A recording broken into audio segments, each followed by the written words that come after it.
Welcome to Unbossed, Unbothered, and Unfiltered.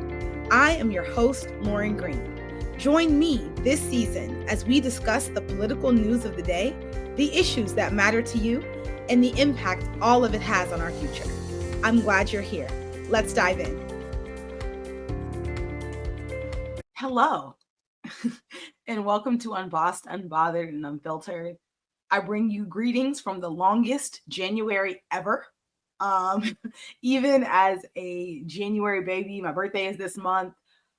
This month seems unending, which brings me to this last week.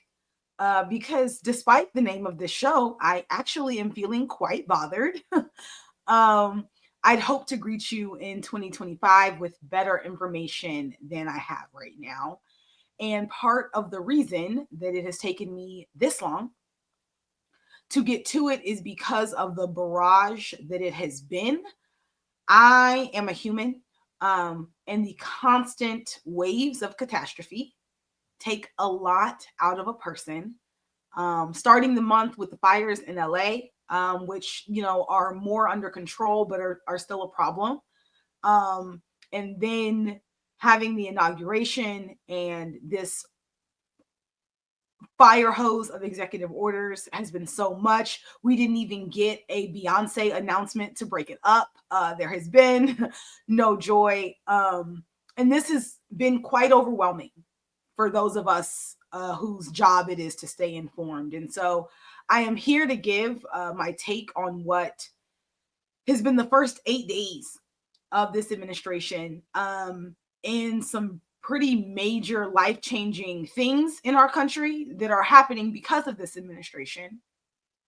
But before I get into that, I do want to make something clear. I did not vote for President Trump in 2016, in 2020, or in 2024.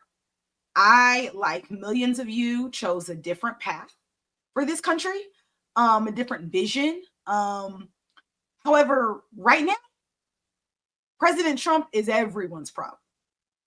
Everyone's. There is no, I didn't vote for him, so I'm throwing my hands up, or that's what they get, whoever the they you think is, or that you're so focused on is. Seeing individuals as solely their voting choices based on data that does not account for a host of other factors plays directly into the handbook of isolation and further feeds the us versus them that got us here in the first place.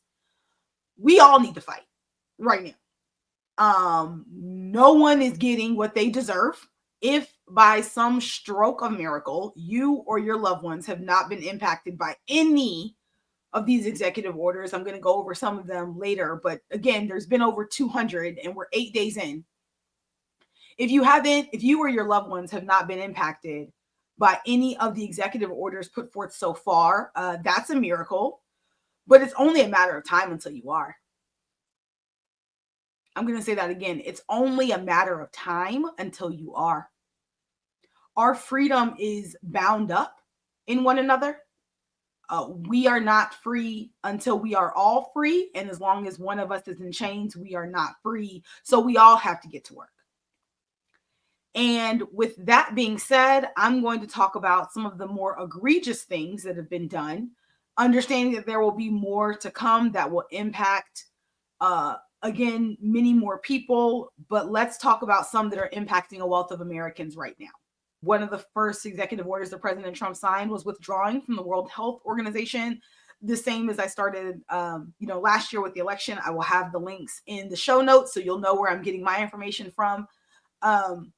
But the World Health Organization, to be clear, is a governing body, right, that helps sort of keep the world's health as a priority. I think all of us remember 2020 and the global pandemic that we endured collectively together as a globe.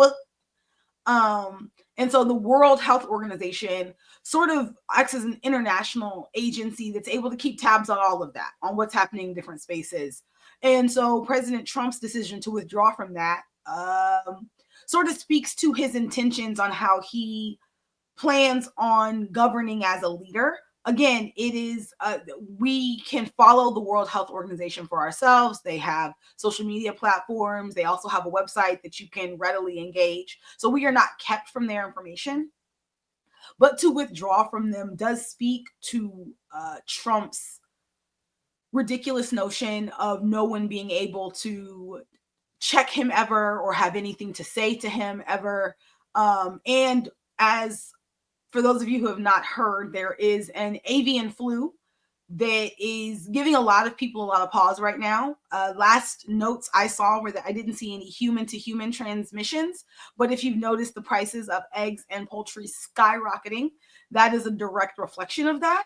And so for him to withdraw at a time that we see global sickness moving in this way definitely speaks to what he believes as far as his willingness to play well with others regarding international leaders. Like there's a real concern from a foreign policy perspective of what the end of that will be. That was, again, just one of the executive orders that he signed. He also fired the people who investigated him criminally in the Department of Justice. We all saw after Trump's failed insurrection in 2021, there were some criminal indictments that he received for at the state and local level. There's some state level ones in New York and then some federal ones. I think everyone expected Trump to pardon himself, which should not be a surprise. If and when that happens, we haven't heard of that yet. And everyone remembers one of President Biden's final acts being pardoning some, I believe, January 6th committee members, along with some members of his own family. And there was this idea of, these are preemptive pardons. If they haven't done anything wrong, what's there to be concerned about? The concern is that Trump is known to have a vendetta. Trump is known to be vengeful. And so these terminations shouldn't surprise anyone because, one, he is going to put loyalists in all of the prominent roles. He is not interested in any type of independent or even objective perspective. And he is out for blood. He's frustrated. He didn't plan on leaving office the first time. And the fact that he was treated as a criminal, rightfully so, for the last 4 to 5 years, he's out for blood. And so anyone who studied Trump is not confused by that. And so it is not a surprise that he was able to do this in this way with this level of disdain for law writ large. Some big news that came through recently is Trump's team sent out a sweeping edict that they were pausing all federal grants and loans. I believe it was effective at 5 p.m. on January 28th. And the immediate reaction was the impact that will have to programs like SNAP and student loans at the beginning of the semester, nonetheless, and other major federal programs that are funded by our government and have been for decades. And so, Medicaid was also majorly impacted. All of the Medicaid portals for all 50 states were closed. And the reason why that is impactful, other than the obvious, is with the current state of our economy, SNAP and Medicaid impact over 42 million Americans across the country. That's not a small number. That's half of the amount of votes received. That's not small. More than half of the amount of votes received. And so to have those benefits removed, especially with such little notice, especially at the end of the month, when we know so many of these programs re-up at the beginning of the month, people are counting on that money, waiting for that money. It was a particularly cruel and callous thing to do. Now, a lot of people will charge his actions to ignorance, right? They'll say, oh, Trump wanted to pause all the federal money and didn't realize what everything did. I don't think that's true. Some of what's happened throughout, or since the decision was made or announced, there have been members of Congress, there have been people crying out saying, wait, no, we have to have this money. And so they are saying some of the programs will still be funded, primarily SNAP and Medicaid. And while I think those programs should be funded, if anything, I think all those people need more money. Like I don't think that that's a bad thing at all. I will say in 2016, this administration had a history of putting something out that was like 120% terrible and 120% of what they wanted. And then when they walked it back, let's say they like walked it back and said, oh, wait, we're not going to do that. We'll just do this. It was 100% of what they wanted. And so it's a real fake them out technique for the American public because the activists cry out like, oh, great, we got him to walk it back. This is what's best for us. They're listening to you. Keep being engaged. Keep paying attention. When in reality, they were able to put forth of 100% of what they wanted, and we were none the wiser. And so I want us to pay attention in these coming weeks and months of how much they like put forward something and then roll it back, put forward something and then roll it back. No, that's a deliberate tactic. That is not something that means that they are responding to the American people. It's not something that means they are, listening or ignorant and trying to course correct. All of that is an intentional tactic to be just unstable enough that it's difficult to organize and difficult to accurately assess what's going on. And so I really think it's important we pay attention to that. Another major thing that happened is the sensitive location withdrawal from ICE. And so I wanted to be clear that this was not a hard written policy. It was more a handshake, a gentleman's agreement that ICE would not go in and remove people for deportation from sensitive locations. Sensitive locations are hospitals, schools, and houses of worship. There was a soft agreement that I imagine for a combination of optics and to respect, to have some version of safe spaces, that ICE would not go in and remove people from those spaces for deportations. As we can see with President Trump's incredibly anti-immigrant campaign and frothing at the mouth, promising mass deportations for people, that sensitive location agreement has been walked back. ICE has at this point at least been rumored to show up at a school. At least, clergy and pastors are coming together trying to figure out what's going to happen if they are. Sanctuary churches are trying to figure out ways for people to still be able to have some version of sanctuary. But this is really scary for a host of reasons, and not just for immigrant communities. For people who might not be familiar, when ICE shows up and raids a place and asks to see documentation that demands the citizenship of people, there are two documents that qualify as demonstrating your citizenship. They are your birth certificate and your passport. Both of those, your birth certificate, of course, will say where you were born, and your passport is a U.S. passport, assuming you're a United States citizen.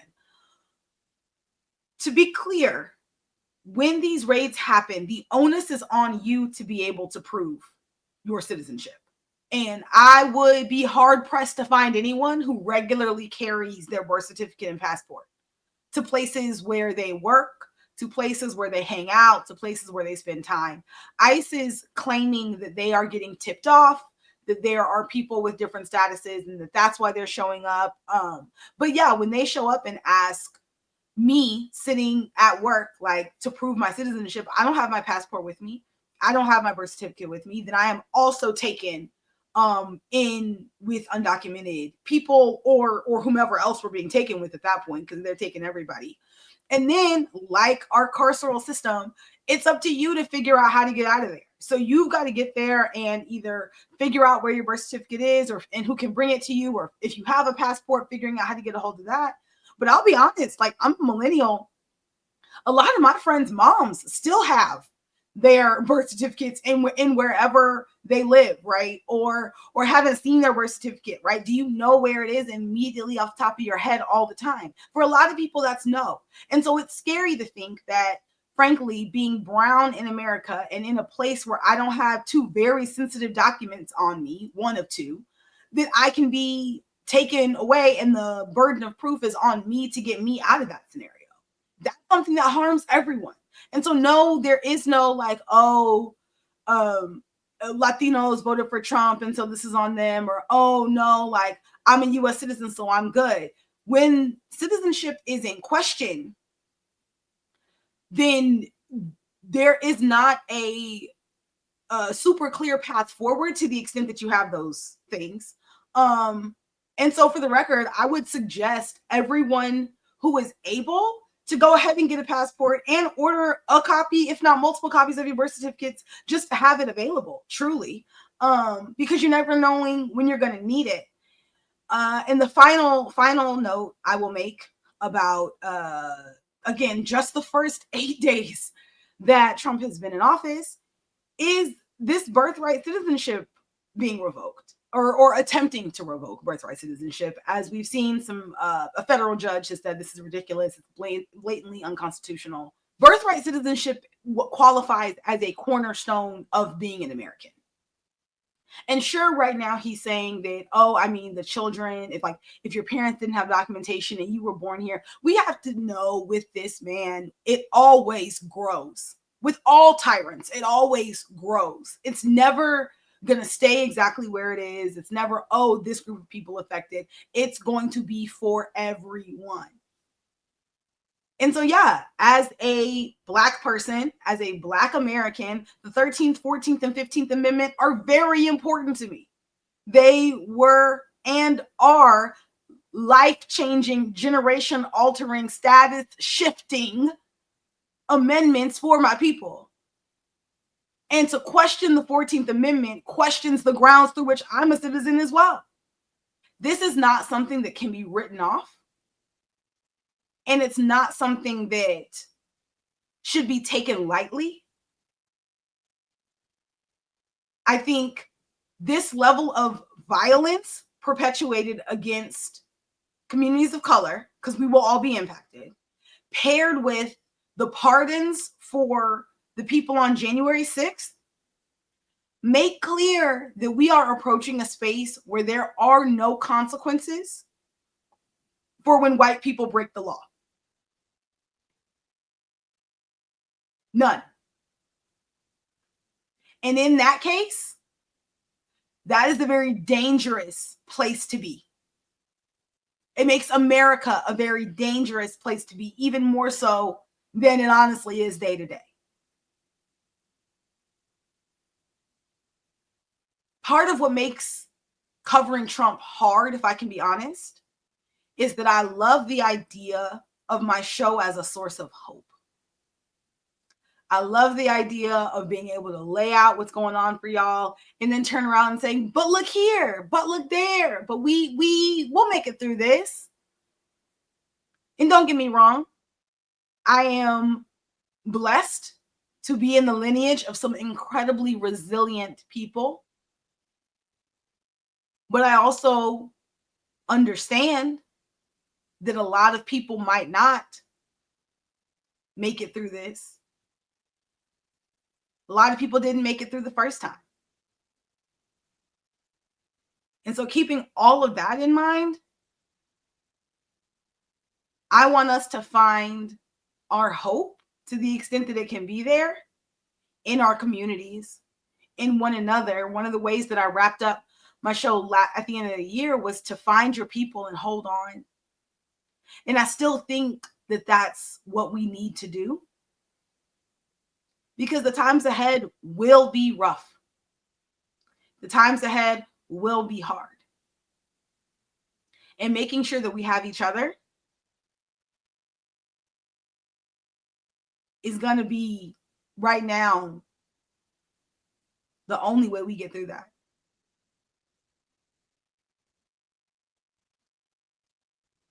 So that is this episode. of Unbossed, Unbothered, and Unfiltered. I'm sure my outro will sound real cheery because, the end of the show typically is, but I acknowledge what I just left y'all with.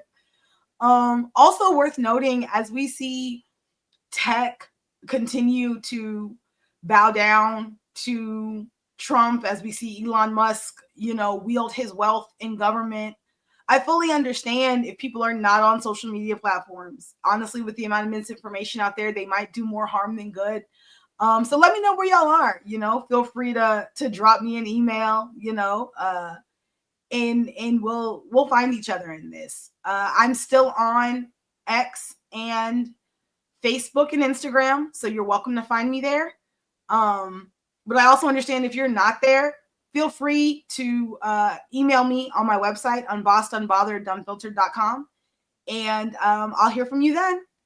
Other than that, thank you for being here, and talk to you soon. That was this episode of Unbossed, Unbothered, and Unfiltered.